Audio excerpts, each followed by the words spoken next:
What is an account? A ledger account is simply a record of transactions relating to a specific accounting item or element.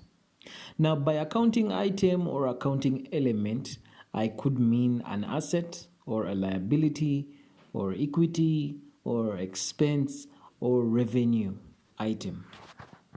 An account has three parts.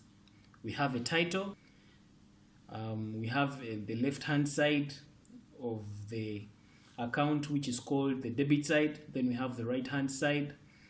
The right-hand side is called the credit side. So from your screen, you can see that the account is in form of the letter T. That is why ledger accounts are sometimes called T accounts.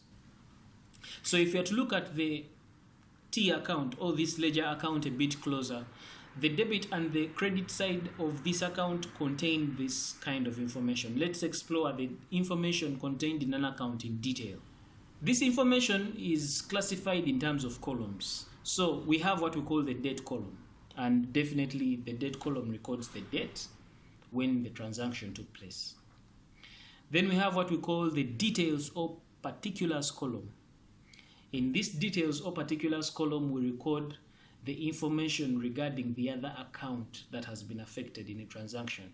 And when we are talking about double entry, there are always two accounts that are affected.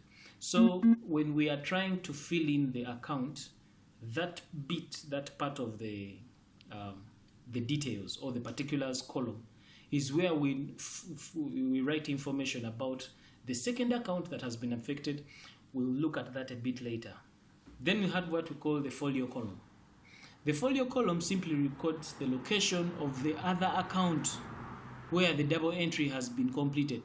And so this speeds up the process of finding the other account where the double entry has been completed. Then we have what we call the amounts column. We have an amounts column on the side of the debit. Then we have an amounts column on the credit side.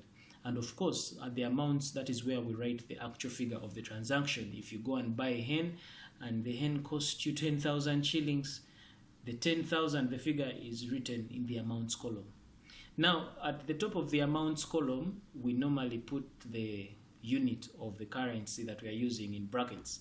So if the amounts are in dollars, we shall write amounts in dollars at the top, and then so that we do not have to keep writing the units of the currency repetitively throughout the column. So as I have been trying to introduce to you what I mean by an account, I talked about the double entry. Double entry is a very important concept because it is the backbone of the entire accounting process. Like this video. If you like it, be sure to subscribe. Check out other awesome accounting videos on this channel. And as always, guys, thank you very much for watching. I'll see you in the next session.